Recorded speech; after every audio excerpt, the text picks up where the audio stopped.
this is gonna hurt. It's time for the Suffering Podcast. When the lights go up and the cameras turn on, you must be exactly what they want you to be and fulfill the common definition of success. That shiny veneer which gives off the polished appearance. The facade is often paper thin as we come to terms that you may not be what the world sees. You may be tough as nails and hard as stone, but the pressure to uphold an image will eventually overwhelm even the most stoic. When the cracks appear, the tiniest difficulties will exploit every weakness. When the mask comes off and we break, that's when the true self emerges. This is the sustainable personality that comes forward. Getting knocked down is part of life. It's how often we get up that leaves our legacy.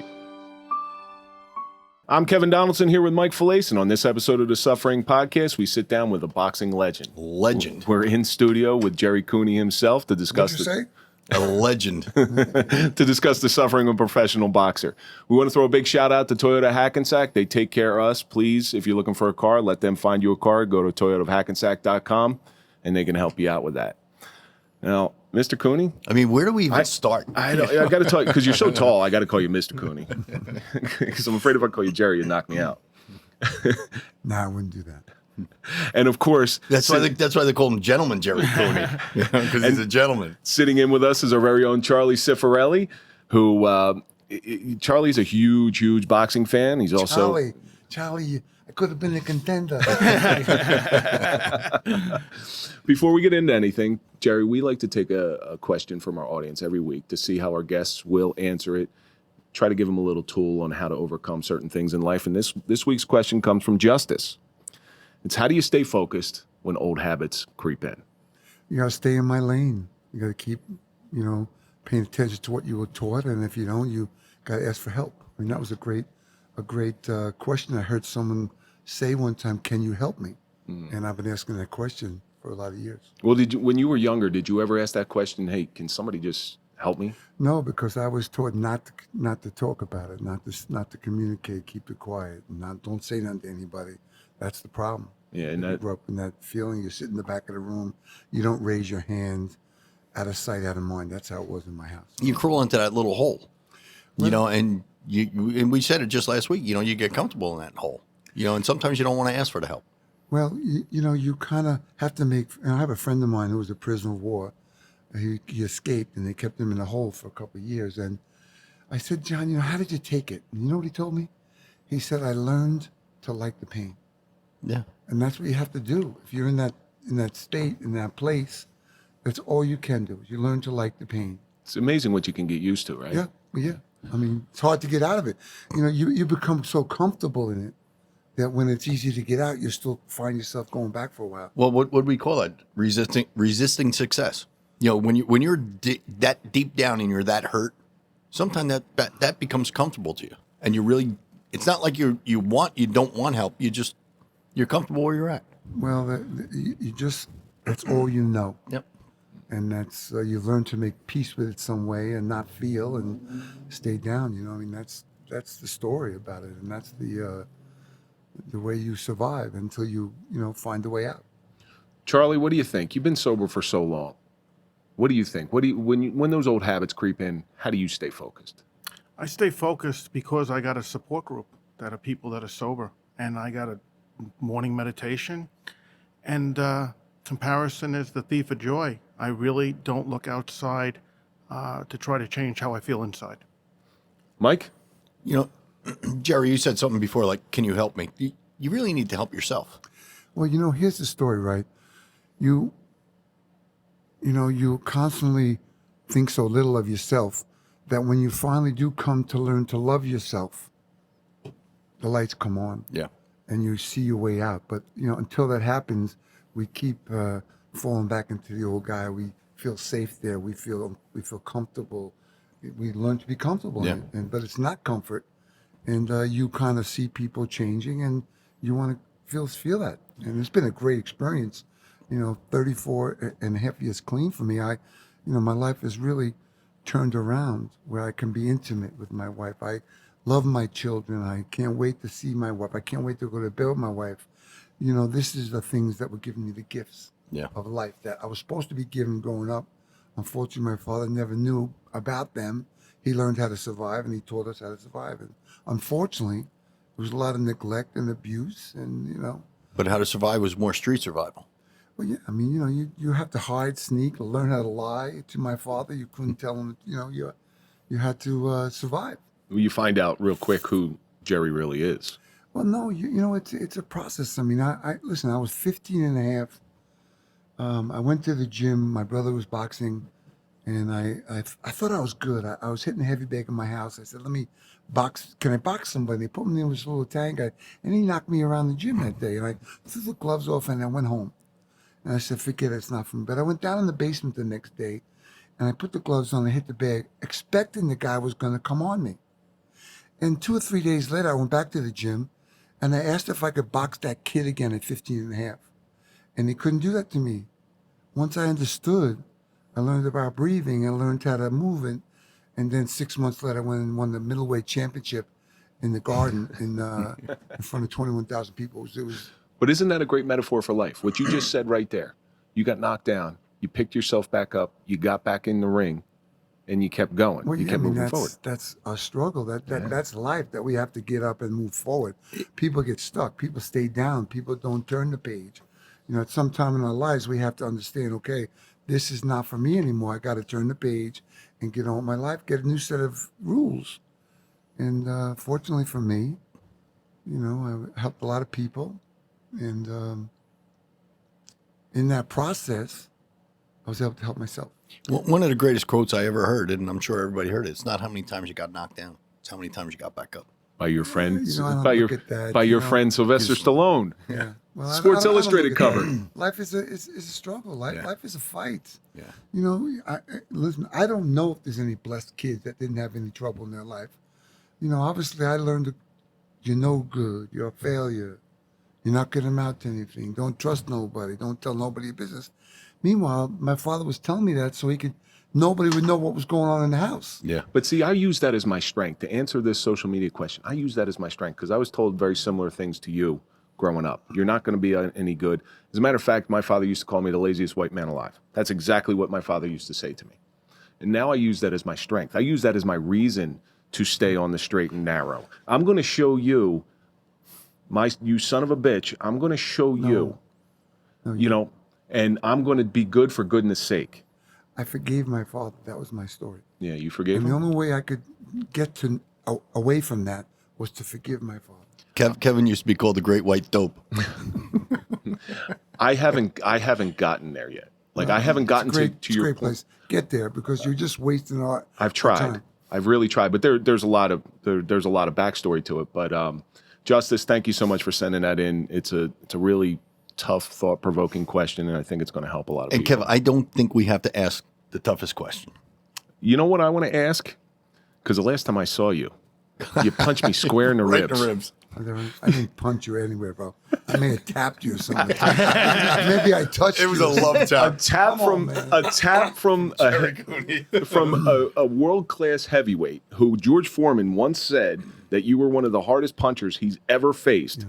So a tap from you, it's not like it's a tap from a normal person. Listen, my wife is out walking the dog one night, and there's this gym teacher, he's a big tough guy. He wanted to box me, so I said, come on, let's go to the gym. Now I never, obviously as a professional fighter, when I see you move once, I know I can set you up for that place. When I see you move another place, I know where your weaknesses are, right? So I'm playing with the guy, and they always want to hurt you, right? Right. And so I have so many stories like that. And so my wife is walking down the street with the dog, and this guy said, oh, how you doing? I boxed with your husband, Gerry. He broke 2 of my ribs. Don't say nothing. My wife said, it's just so many stories. I had a guy come into the gym saying that he's been a carpenter for 10 years. He's not making it. He came in, wants to fight me, and I told him, don't do it, don't do it. I was about 22, and my trainer came in and got mad and put him in the ring with me. And, as being a professional athlete, when you're fighting somebody and you can see that look in their eye like they're trying to hurt you, so I bang him in the ribs a little bit and stop him, drop him to the ground. I did it twice, and then the third time I hit him on the chin, dropped him to the ground. He got up, said, okay, I guess I'll be a carpenter. There's a lot of those stories that people think that you can get into the ring, into my world, I mean, there's been plenty of football players that wanted me to go and box them, and they're going to be right here with me. And I said, listen, do you think that I can get on the football field with you? Right. And no, I can't. Well, we had Butchie Sanchez in here, which I know you know him. And Butchie had said he used to love it when the guys came in the gym from prison, the big tough guys, and wanted to fight and wanted to box. And everybody was sort of foaming at the mouth wanting to get in the ring with these guys because these guys wanted to show that they are tough. What is the difference between fighting and boxing? Well, it's pugilism. Well, let me tell you guys a story. Pugilism. So I used to work for Union County. They used to have like 60 or 80 rookie cops. And they used to take them to the Union County someplace, and they would train them all these different areas. And I would do self-defense. And I'd get there and I'd teach them how to protect themselves. If there's no stick, if there's no gun, how to protect yourself.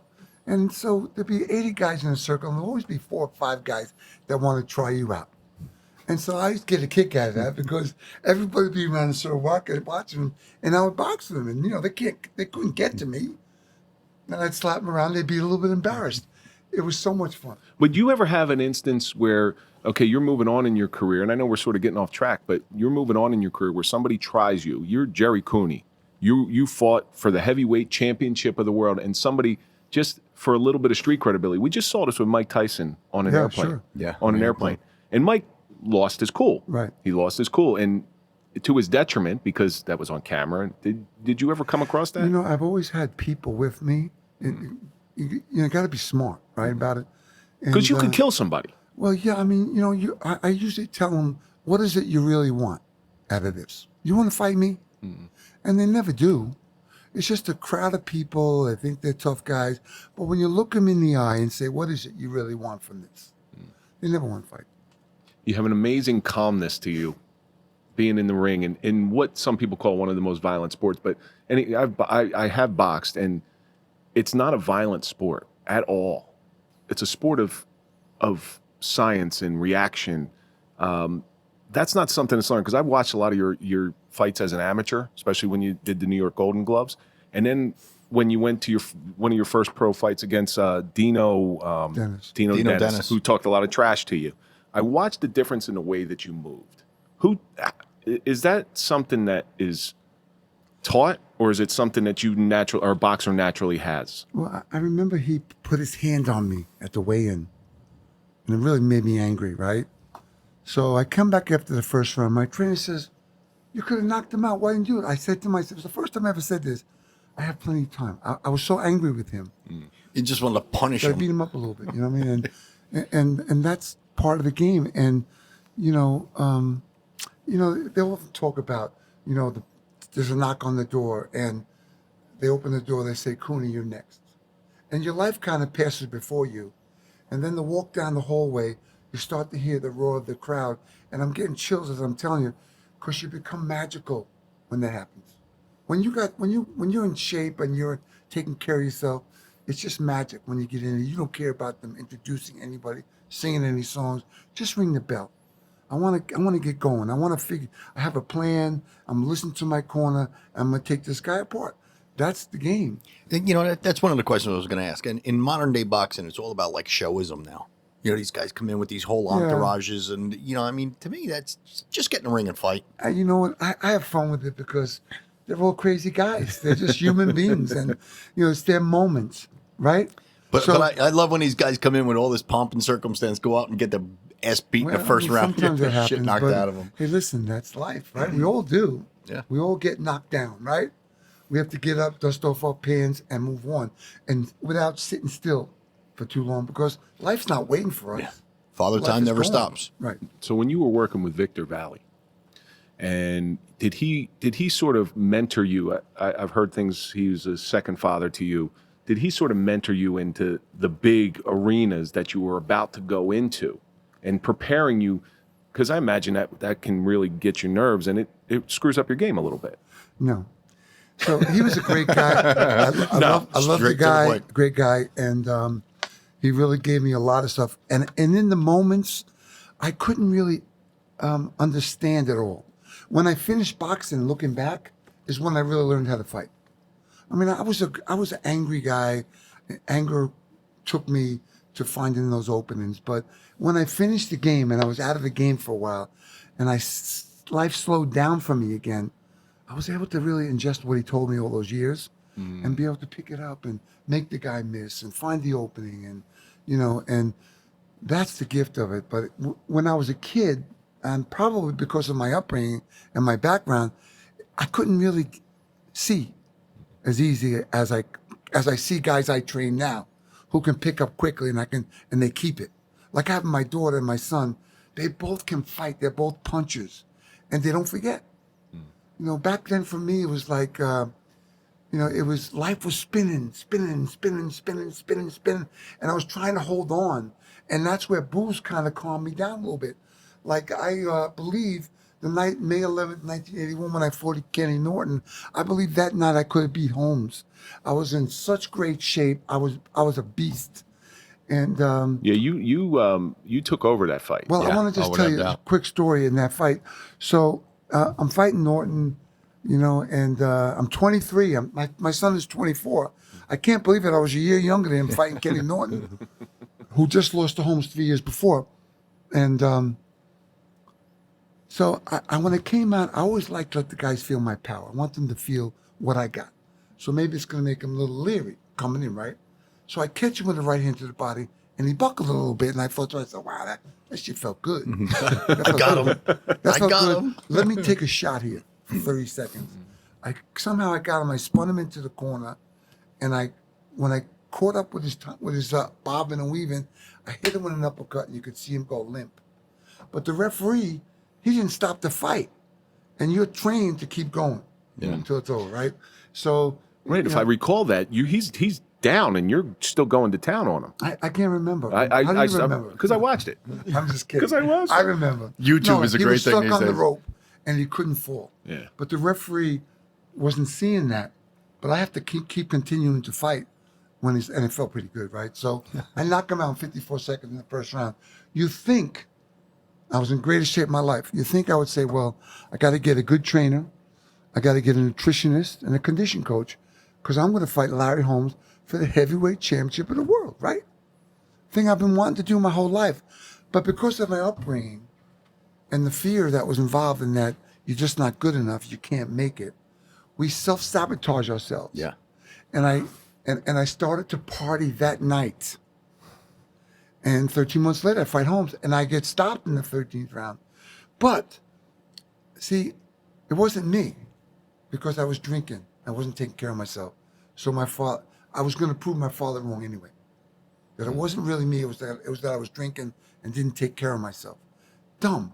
Do you think if you had a trainer, and this is kind of a hindsight's 20/20 type of thing, because I know your management team was looking at Customato as a potential trainer. Do you think if somebody like him who really, because what he did to Tyson is he sort of adopted him, do you think that would have made a difference? No.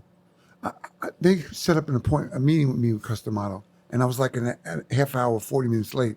And he was so mad at me, but the train was delayed. And once I heard that, I don't want to do it. And I trained up there at his camp. I saw him up there. He's a little bit of a wild, crazy guy. But Victor Valley was my guy. And the only thing is they were dealing with a lot of dysfunction from my upbringing and a lot of self-sabotage that was in there underneath where I couldn't even see it. That's the main thing is a self-sabotage, because it's like I said, going back to the resisting success thing, you want to get there, but you're comfortable sabotaging yourself. Well, not that I'm comfortable. It was like fear of feeling broken. So you kind of take the rein. Like I work with these young kids, and I get them going. I teach them boxing, and I teach them about life, and I talk about their pain, and I get them up and shined up, and they look pretty. They're just about to shine, and they take a big rock and they throw it right into the motor, and they throw it away. And unfortunately, that's how life is, right? That's what we do. I spent a long time self-sabotaging, so I get it. So, that's what I identify with. And I wish I had somebody who could have said, come on, Cooney. Or better than that, I hope I get the opportunity to grab some kid and say, hey, kid, come on, stick with me now. This is important.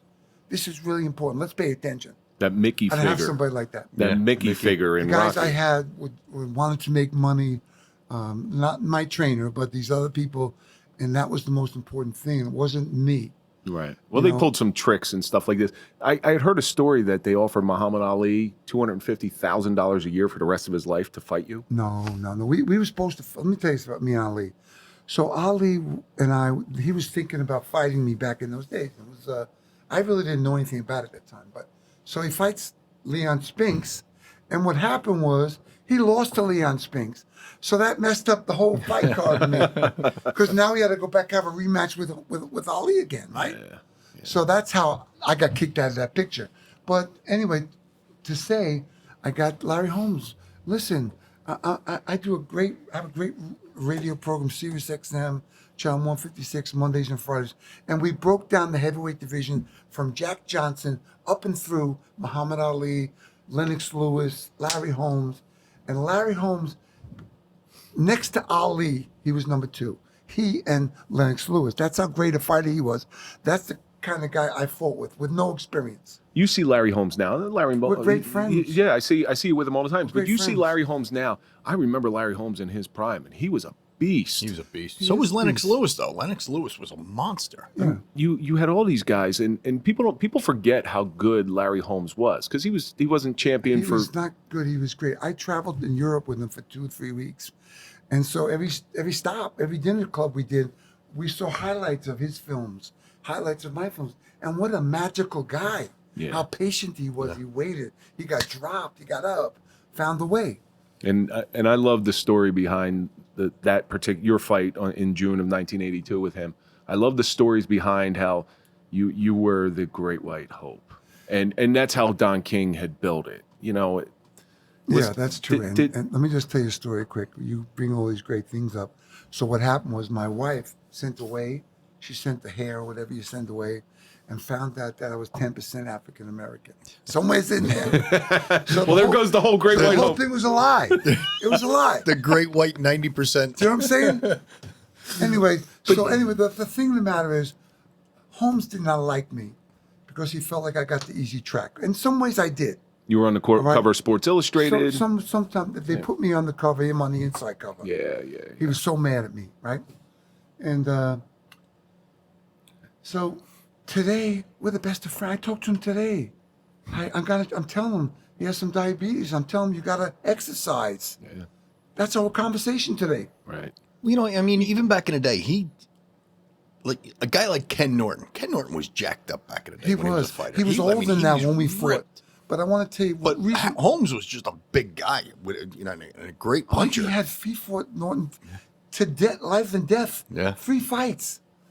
But the problem with me in my career, why I lacked the experience I needed. So when I fought a guy like Holmes, if I had a rematch with Holmes, from what I learned that night in the ring with him, we would have had a great fight. Yeah. It was a great fight to begin It with. was a great fight. It was a but fantastic I'm fight, saying yeah. that I learned so much from him that night. But unfortunately, Don King owned the heavyweight division, and I wouldn't sign with him. So he kept me out of the picture. So I'm fighting Norton, who's 12 years older than me. Those kinds of things. I needed some good experience, some good looks, and I never got. So the fight happens June 11th. 11th. You testing me, bro? Are you testing me? I'm making sure you're really Gerry Cooney. The hell, bro? And June- not the fake so Gerry Cooney. June 12th comes. You have to pick yourself off the campus, get up, live your normal I didn't life. pick myself up from the canvas. I was up. And listen, I had to turn the page. From the metaphorical But canvas. I want to just tell you something, that because of the dysfunction, because of how I avoided my life, I had to work on stuff. And it still took me from 1982 to 88 to finally put down the booze and really say, I can't do this anymore. How heavy was the drinking after the Holmes fight? Oh, I drank every day. Every day. It wasn't a fall down drunk or something like that, but I drank every day. Anesthetizing the good at pain, yeah.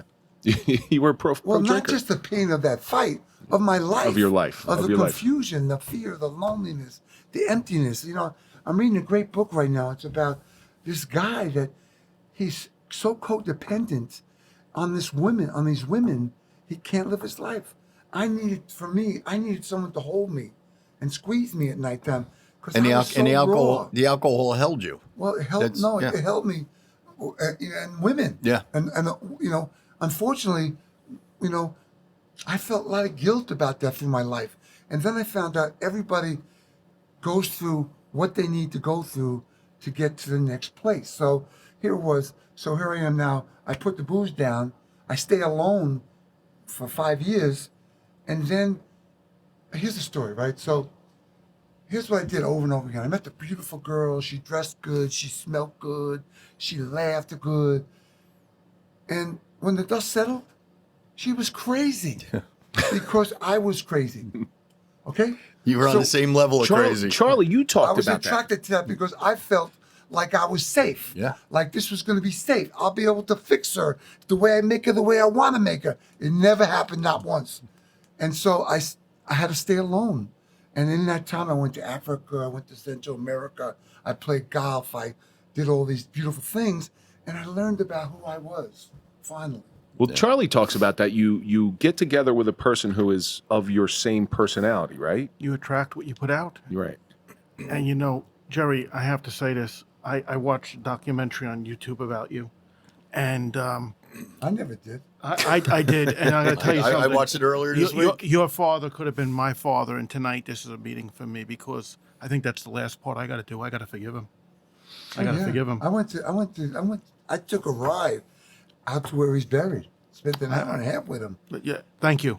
Thank you. I need to hear that tonight because I wrote that book there, 14th and 2nd, and I talk about the I hope you trauma. got a signed copy for me. I certainly do. And there's very few books that have ever made me cry. That one made me cry. I got some great books for you, too. Yeah. But Gerry, I was disciplined with hands, and I was a punching bag for my father.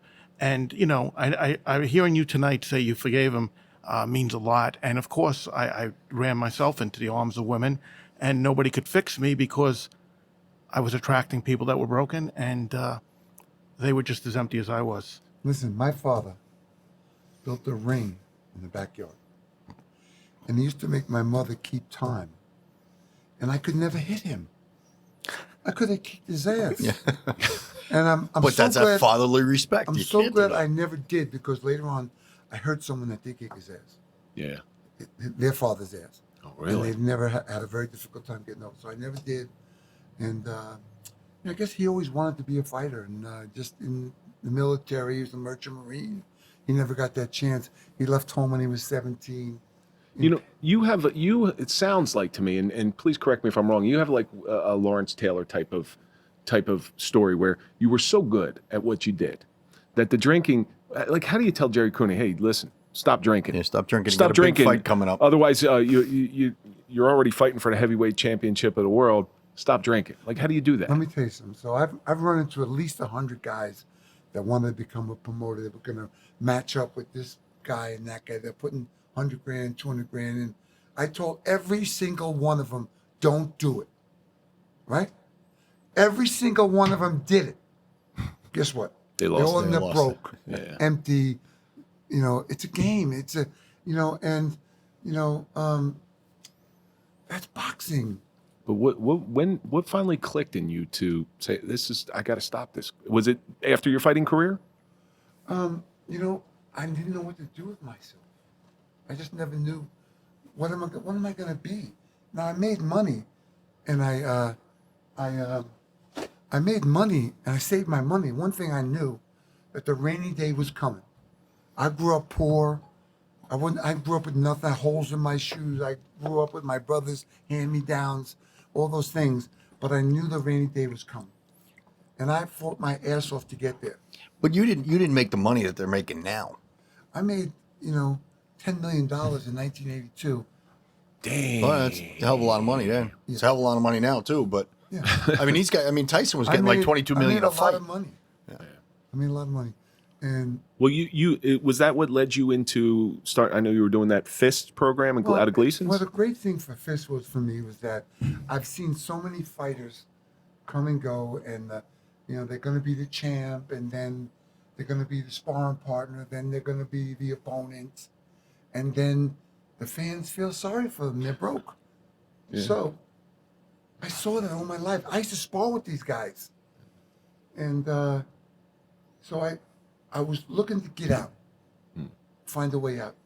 And this foundation helped me to learn about myself and to help these other less fortunate guys. Well, FIST was a program started to help retired boxers. I know it's an acronym for something. It escapes me.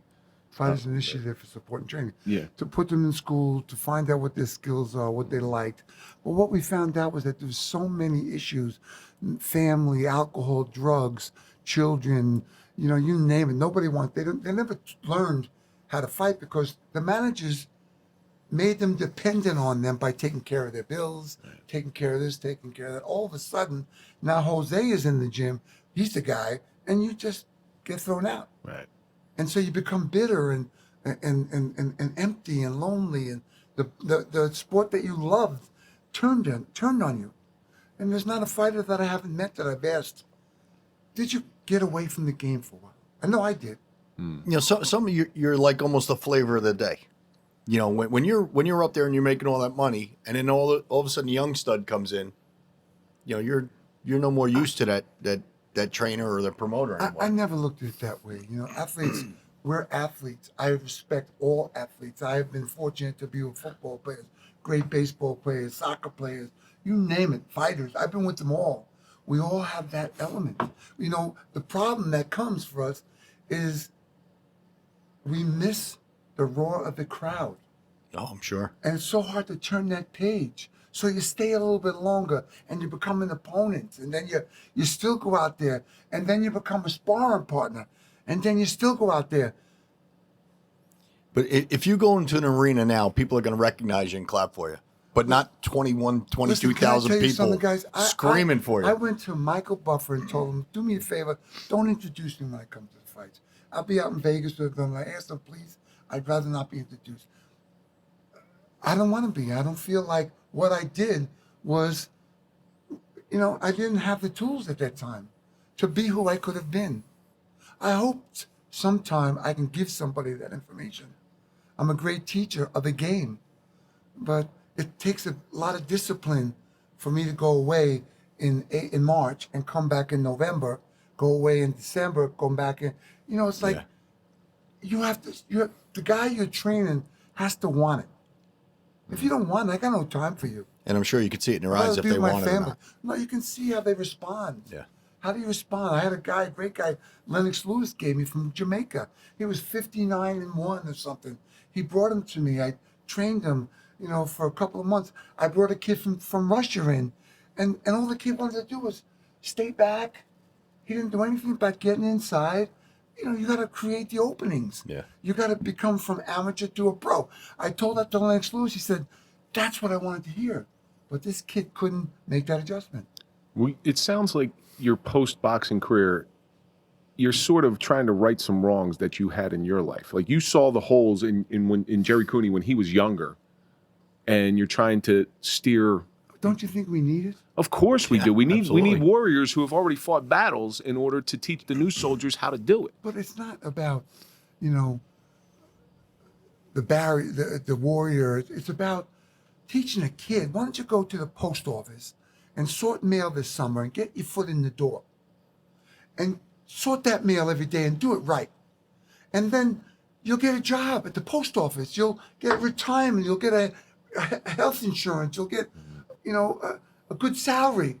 Those are the gifts we got to start with. These kids are so behind. Well, a lot of kids want to start off on top. They don't want to do the Who groundwork. doesn't? Who doesn't? They Don't you? No, I never started Don't you? off anywhere. Hey, listen, I never couldn't ended wait. up anywhere either. I couldn't wait till I paid off what I owed my management. And it happened to me with Dino Dennis in the Garden. That was all my dream was. I wanted to see how far I could go. And then little did I know, I self-sabotaged myself in the moment that I was really to shine. But that being said, I didn't have those guys to teach me. Yeah. Those other fighters that had different looks, were talented, were good. You have to work. You got to work in there and create the openings. I didn't have that because I was kept from that. And that's the game. That was the boxing game. One It's better question. now. What's your thoughts on a guy like Chuck Wepner, I love Chuck Wepner. the Bayonne He's the bleeder? toughest man I ever knew. You know what he said in an interview once? He goes, "I'm so grateful I took that beating from Ali because I bought my bar with it." Yeah. Well, listen, That's gratitude, and I always appreciate that I'm statement. offended when you talk that way about Chuck Wepner. He's a friend of mine. And he's I struggling. didn't say right anything now. bad about him. Well, you kind of make fun of Chuck Wepner. No, I just said the Bayonne bleeder. Bayonne bleeder, yeah. Yeah. Well, I mean, he I fought love the guy. He fought his ass Yeah, off. my father knew Chuck Wepner He growing got up. a chance to fight yeah. Ali and took it. Yeah, The absolutely. tough- And they made Rocky after him. Yeah. And he Well, fought, that's he why- fought Stallone to get another share of that money. Stallone made, I can't tell you how many millions of dollars. I don't know what Chuck Wepner made. Off of Chuck Wepner. Yeah. Yeah. Chuck Wepner was the original Rocky. That's why, I mean, like I said, I don't mean to offend you. My father knew Chuck Wepner Look, growing I'm very up. proud of those Yeah. guys. Yeah, He- Chuck he paved Wepner the way was- for himself. yeah, exactly. He found a way. Was he the greatest fighter? No. Did he get hit a lot? Did he get cut up a lot? Yeah. But he was a man's man. He wrote me a letter when he was away in prison, right? And he said he was rooting for me. And Really? this is a guy who went away for a lot of years Yeah. for something he did. And he sent me a letter, and it gave me hope. Well, he had I just appreciate his gratitude. Like he stood toe to toe with arguably You don't the know the greatest. story. I saw the 15 movie, rounds. but All right, so he was a bar. He used to. I don't mean to interrupt you, but he's a liquor salesman. He's a liquor salesman, yeah. So he goes into the bar, and Linda is the bartender. She loves Ali. He's been delivering liquor there, so he likes her. She's nice, right? So he's flirting with her and all this. She loves Ali. Then he's fighting Ali, and he goes in and tells her he's fighting Ali. She's married to him now, to Chuck Wepner. the same girl. Yeah. Yeah. No kidding. What a great story. That's a beautiful And story. they love each other more than anything. I love to talk to them. I love to hear them. Disgust me. No, no, but he's so the gratitude. Like what you're talking about is go sort mail, go do those jobs, work your way up, Yeah. and because what it teaches you, and I Can think you help me? you're right. So you're teaching gratitude. You're teaching gratitude. And the one thing I always took away from Chuck Wepner's story, yes, Rocky was made after him, and that was great story. But he fought Ali, and he was grateful, and he stood toe to toe with the Listen, toughest bro. fighter in the world. 15 rounds, He right? fought Sonny Liston. Yeah. He fought everybody. I didn't know he fought Liston. Yeah. He fought a bear. You know, they Yeah, I him do in know a- that. I do know that. He fought Sonny Liston. Sonny- This guy was a tough guy. And he was a man's man. And did he have the best talent? No. He was a tough guy. But he had a great heart. Yeah. So while we're on that subject, I'm going to ask you a very difficult question. Good. The magic punch, Sonny Liston, Ali. That was, No. from what I saw, You're he inside. fell down. You know, from what I saw, you know, I don't know about the crookedness of the mobs and all that back then, but Ali wasn't a big puncher.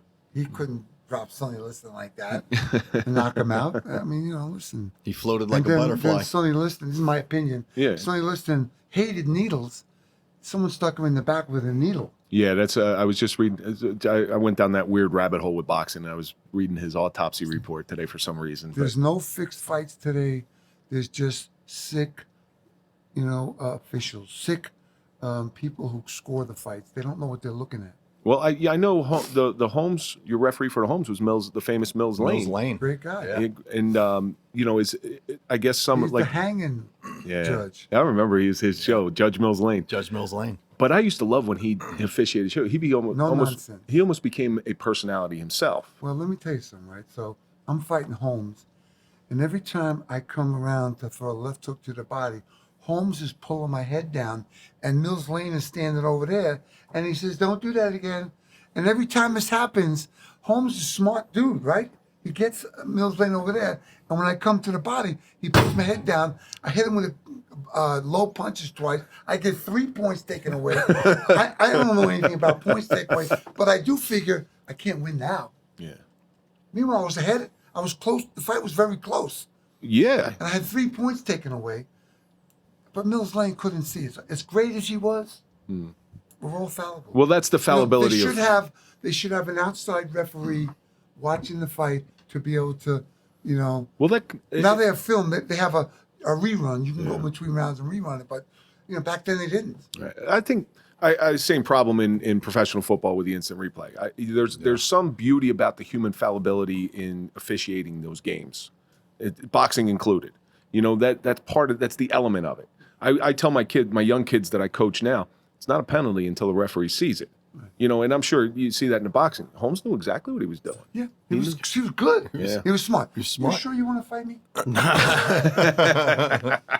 Trust me, Charlie, the punches still hurt. I can imagine. The punches I can still hurt. imagine. Well, I was almost scared you said I offended you, and I didn't mean to offend you with the Chuck Wepner. Listen, I mean, it was like, listen. yeah, I don't want to if fight you either.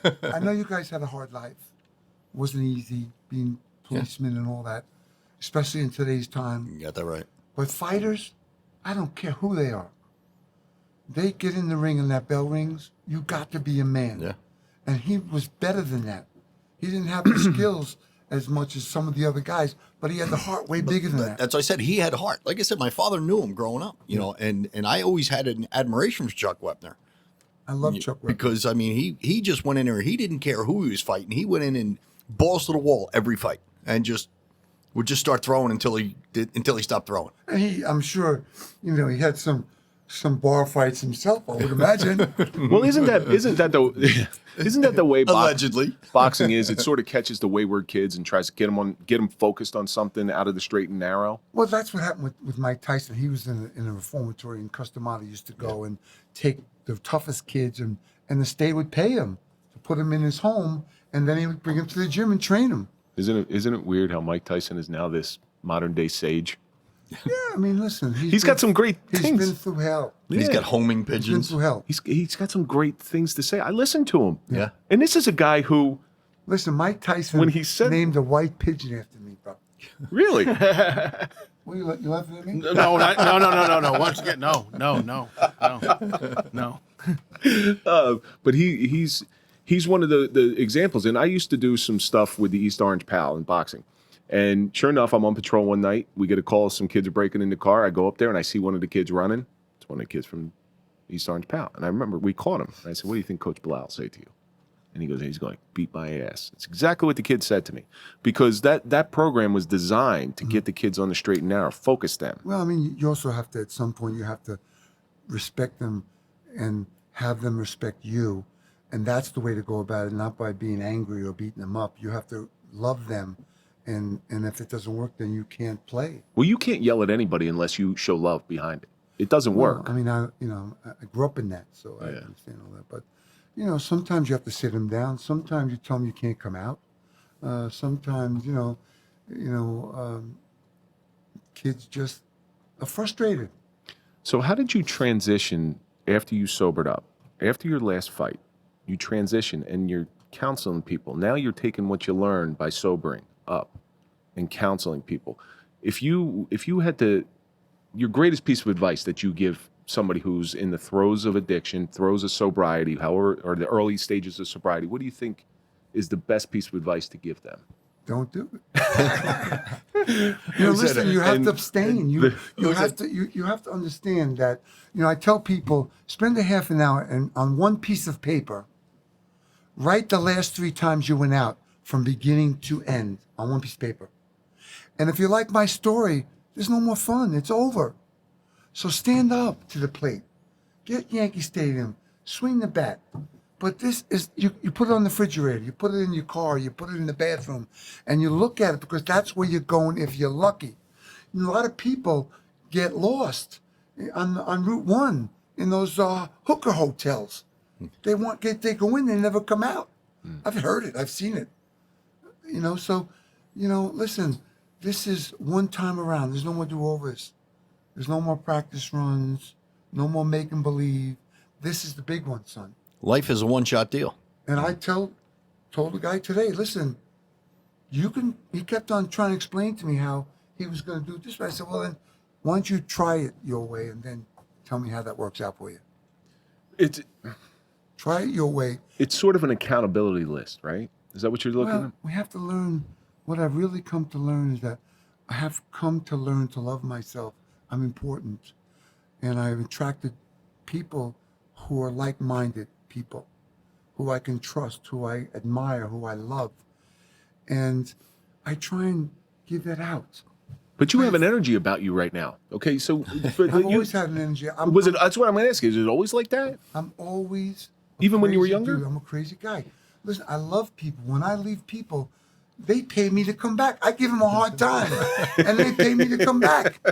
They love the abuse. They get used to comfortable with the abuse. You're talking about hanging around with like-minded people. Back when you were self-sabotaging, were you associating yourself with self-sabotaging people? I went to a party in Las Vegas at Caesar's Palace with everybody from Muhammad Ali, Kareem Abdul-Jabbar, Frank Sinatra, Bob Hope, Dean Martin, everybody you could ever imagine you want to meet. They were at the party with me, and Larry Holmes. Now, obviously, at that time, I wasn't allowed to feel it. Yeah. So I just wrote a book, and it's called Gentleman Gerry, A Contender in the Ring, a Champion in Recovery, right? It's been out since the pandemic. We got killed with the pandemic. And Did you bring us a signed copy? no, I hadn't thought about the book, you know what I mean? Look at this. I know. Look at this. They have Barnes and Noble. They have, Next time he comes in. This is a free interview, bro.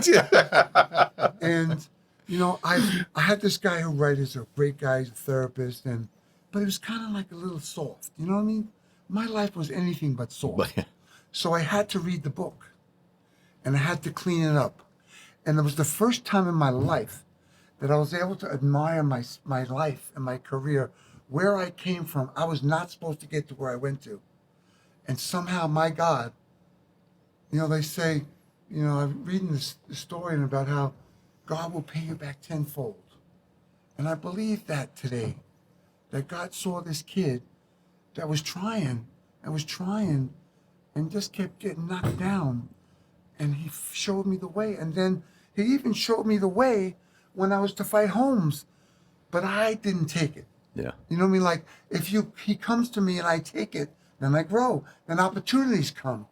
But if I am a little too afraid and I pull back and I tighten up, I don't take it, then it goes away. Yeah. And that's what happened to me. I believe in that night. And that being said, I still, most of the guys I've been with all those years are struggling today. They didn't save any money. They are struggling with too many shots. And I made it out okay, unless you talk to my wife. Yeah, but see, Gerry, I have a feeling. I have a theory. Okay, I have a theory. We're gonna hear this. Yeah, watch out. My theory is Strap up. you were always put in the exact position that you were meant to be in. For instance, in 1982, you were meant to lose to Larry Holmes. Can you imagine what would happen if you won that? You became heavyweight champion of the world when you had this addiction monster on your back. Yeah. Can you imagine what may have the possible consequences of you winning that I fight? think bigger than that. I think God saw that, and He gave me the tools, the direction, but I wasn't able to take it at that time. Like, I work with kids and people today. They can't see what I can see sometimes. They don't get it. They don't get what they need to do. They need to stand up and they need to, fight a little bit. And a lot of times you have to go away. And that's an analogy with God. He comes to us. He gives us the opportunity. And if we can't take it. Well, you have to read your Corinthians 15. So there's the creation, the fall, the redemption, and the restoration. Right? Well, I appreciate it. That's a little too deep for me. He was like a theology major in college or something like that. He brings this stuff out all over the place. I love, I think about what you said to me, like, had I beat Holmes that night, I probably wouldn't be here tonight with you because life was so fast leading up to that. Everybody wanted a piece. Here's my house. Take my plane. Here's my wife. That's how it was back then. And for a young kid, it's hard to say no. It's for a young kid. It's like candy. No, I got to go run at 5 a.m. I hate. But like Kevin said, if you had beaten Holmes, you might have thought too high of yourself, and you might have just went right on that. Yeah. Well, thank God we'll have to find that out. Yeah. But I wish I could have had a rematch with him, because what I learned in that first fight from him, and if I would have got the rematch, today's time they would have gave me 3 fights with him. But if I would have got the rematch, I would have a different guy the second time. There would have been a trilogy now. Right. And so I'm going to set this fight up for 6 months. Okay? Right in here. Right here. We'll have it in here. I'm going to put my money on you. Because, for the shots that you took in the ring and outside of the ring, which are equally as damaging, you look pretty damn good. How old are you now? I am 66. You're 66 years old. A boxer to look like you at 66 years old. I got the radio face now, guys. Good-looking guy. What was that? For the listeners, he's a good-looking guy. What was that? Yeah, he doesn't have the boxer No. face like the pushed in nose and What was the worst? Yeah, what was the worst injury you took? My feelings hurt a couple. You broken I heart. broke my nose once. Okay. I tore my rotator cuff. I snapped my tendon off my middle finger. They had to pull it out and put a pin through my hand. And the next day I was leaving for Hawaii. And, obviously, we injuries, muscle pulls, stuff like that.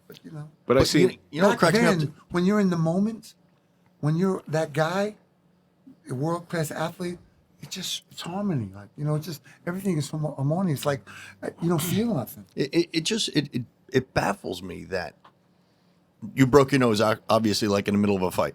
No, I was training and I got headbutted. And so I was supposed to fight Lee Canalito in Italy. And so, they tried to give me this old helmet with this guard here, but every time they hit the guard, it was hitting my broken nose.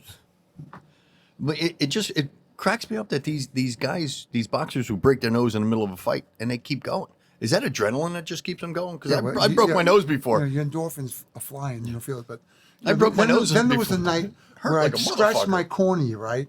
So we go to the doctor, and after the doctor, I'm going to a restaurant to eat. And who's sitting next to me but Barbara Streisand and her mother or a manager? She asked if I could sit with them. Really? Barbara Streisand. How's that, bro? Wow. I'm a badass man, bro. She offer you a part in Yentl? Because I know you did some movie work. Listen, I was in The Mob Queen. Check it out. Tony Sirica was great. Tony Sirica. Yeah, I rest did his a couple soul. sets with I the love that Sopranos. He was one of the nicest guys I ever met out of the Sopranos. Okay. Yeah. And it's a shame, rest in peace, obviously. I met so many different so many celebrities. I never had any bad experience with any of them. People tell me that this guy was a prick and that guy was a prick. I said, listen, every one of us sometimes get up on the wrong side of the bed. So a good friend of mine said that, who was very high profile. He said, if you got to be very conscious of being a public figure, because if you go out, and we all have bad days, everybody in here has had a bad day, and you get approached by the wrong time, your significant other comes at you and you snap. Now all of a sudden Gerry Cooney's an asshole. Yeah. Yeah. Well, but I understand that, and I've never met anybody that I never liked. You see Stallone thought a lot of himself. I was out in Atlantic City with him, walking around. He wanted people to know who he was. That's all good, though. You know what I mean? He was a movie star. He was a great big movie star. But other than that, every single buddy I ever met, I loved all of them. Every moment. You could have just carried him out in your pocket. Bob Hope was the greatest guy in the world. I have a picture of me you kissing Bob Hope. You and Bob Hope? Headgear. He's looking at the camera. His eyes are up in the air like this, and I'm kissing him on the side of the face. It's the best picture I ever took. I have a picture of me and Frank Sinatra holding the heavy bag for me. So I can't tell you, but people send me pictures all the time about that I don't even know are around. But I had so many great moments. Looking back, it had to be, well deserved and well earned. But it had to be. I'm looking forward. No, I'm just saying, it had to be some charmed life with the people you met. Other than you signed to fight Larry Holmes, and you're going to fight him 6 months in advance. You wake up every day, oh shit, I got to fight Holmes. Well, aside from coming on the Suffering Podcast, who's the most important people you've met in your life? Guys. There you go. Fantastic. You see that softball I just threw up? I just want to say, Gerry, do you have any idea the impact you had on us young guys in Long Island? Well, what? It was huge. I got to tell you, right? Like, I grew up in Long Island, and as I ran the streets, the garbage trucks cheered me, beeped the horns. They've all beat my horns every time they saw me. The town trucks beat the horn. I felt like that was my place. Yep, it was, Gerry. And once I heard from the Suffering Podcast, you'd be here tonight. I know your story. In 1982, I was in 11th grade. You had us all shadow boxing in high school, and you had us pumped because you were a local hero to us. I'm so sorry that, I really deeply regret that I wasn't the guy I could have been that night. And I had a sickness and. Yeah, but the second fight of your life, I still say, as much as I admired your boxing career, your second fight of your life, it's probably the most difficult, but it's the one that I most admire. No, are you kidding me? My life today is the greatest thing you could ever imagine. I have everything. I mean, I love this life. And now you've been on a suffering podcast, so life just got even better. Listen, Have everything. I've made amends. I've straightened my side of the street up. I try and stay in my lane. You and I are going to have a conversation on the ride home about forgiveness. Because I need to. I'm not going to forgive you for what you said. Both you guys. Because I want to find out exactly how you did it. Because it's again. Ask me. I will ask you. I will ask you. But not here? no, it's a private conversation. Oh. It's when the masseuses come in later on. No, I'm only kidding. If your wife's listening, I'm only kidding. She won't listen to No, this. my wife's a great lady. So we're coming to the end of this thing here. You've had this just storied life, and So listen, I stayed away from relationships. I focused on my life for a year. I was about coming up on 5 years being clean. And this buddy of mine in the program got a job at this accounting firm. And I was living in Florida in the wintertime. And he called me one day and we talked with Louis. He says, listen, hey, say hello to Jennifer. And he put her on the phone with me. And we had a nice conversation. I said, when I come home, we'll go have lunch. So 3 months later, I come home. We go out to lunch. There was 4 of us.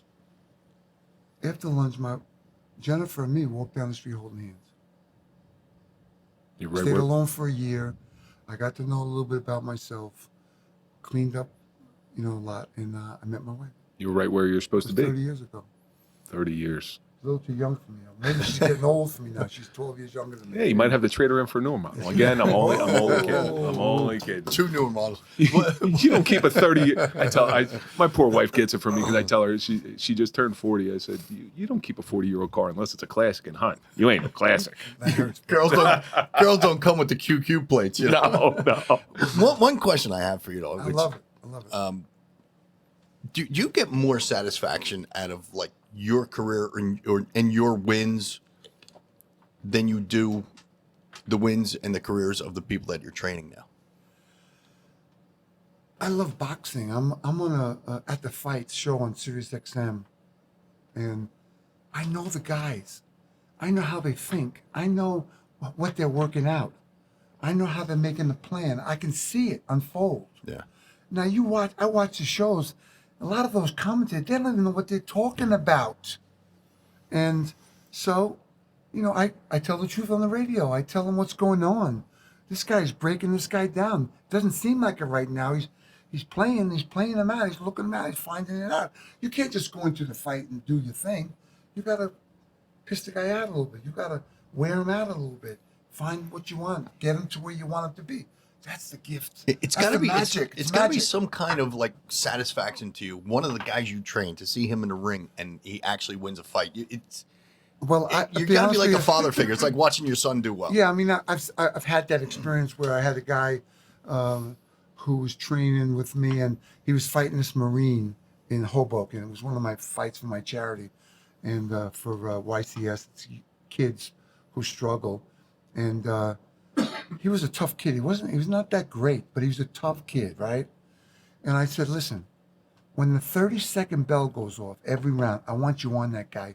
You don't got to punch hard. Just throw 30 punches, just like that. And I'm outside with his father, and his father was, a hard-working guy, and he were giving each other high fives, and he beat the guy's ass. And before the fight, his trainer was telling me, yeah, you're going to get it. But you make a plan. Yeah. And I put one guy in the gloves. He won the heavyweight title. He was the oldest guy in the gloves.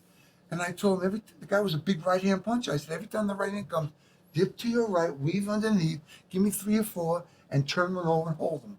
And he won the heavyweight title. So, we have those moments. Yeah. But I love watching fighters because of the hope in their lives and where they came from and the struggle. And you hope they make it out. I made it out safe. Yeah. I made it out with my money in my pocket. I put my money in safety, and that's what needs to be more of. And you made it out with your brain. Well, A lot of these boxers now, we talked about it a couple of weeks ago. In football, you hear about concussions and CTEs and all that. Bad. And bad. and what they talk about with boxers is guys are punch drunk. Poor like Gerry Quarry. Yeah. You just the poor guy by the end of his life, he couldn't understand Well, what he they said. also found out that, I'll tell you a story about that when that was big. Like we had Lisa Ravden, who was on our board, works for NYU, and she was doing a study, and she said if I wanted to, I could come in and see if I'm prone to get dementia. And I said, no.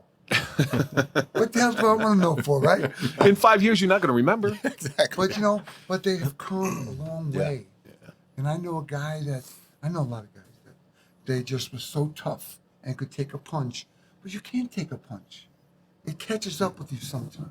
Do you know? I'm sure you know of him. I don't know if you know him personally. Vito Antifermo. Oh, I used to train with him since I'm 17. I used to spar with him.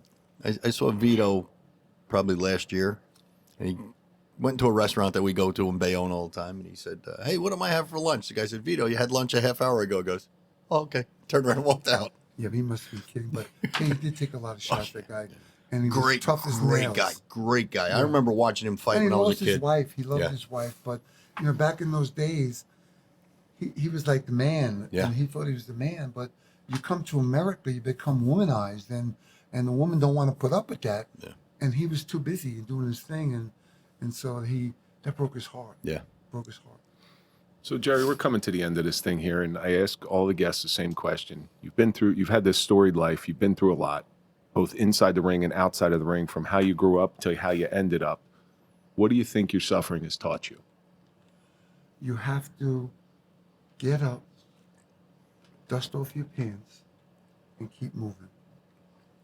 And you Yeah. got to ask the question, can you help me? I love that. Can you help me? I love that. Gerry, you truly are a gentleman. You really are. That's got to be the best. I concur. What do you, Yeah, because Charlie, you're trapped in a corner. Hey, listen- He gets mad at me. I can Don't still hit let the me door. get you in the corner. listen, I got hit by Lenny LaPaglia. Remember the super middleweight he was in Long Island for a while? He hit me in the ribs one time, and the super middleweight at 168 got me. Let me tell you a story. So I'm training at the downtown athletic club, and they got three brothers, 6'8", 6'9", 6'7", all big Irish guys, right? And so they're boxing, right? So they're going to fight me, right? So I said, listen, do me a favor. Don't back me in the corner, because when you back me in the corner, instinct takes over, and I want to fight out. So every single one of them, You're ruining the studio, Gerry. every single one of them That's backs a me punch. into the corner. And one of the kids, I hit him and broke his nose. And they were so mad at me. And the father was as big as them. And about 6 months later, I see them down in Atlantic City on a boardwalk. And the old man comes up to me like so mad. I said, listen, I told your kids not to back me in the corner. And he got it. Well, I thank you so much for coming in with us today. Oh, it's great This time. has been incredible. It was an absolute pleasure Good, having I'm you in so here. glad. Thank you. I it is enjoyed great. it. You want to need somebody to break down a fight for you? Call me up. No, I mean it. I mean, boxing is great now. Yeah. Big fight this weekend. Wild is fighting that great guy Deontay from, Wilder. Deontay Wilder is fighting a tough guy from, where is he from? Starts with an N. Norway. Norway. Great guy. Robert Hellenius. Big fight. Nice.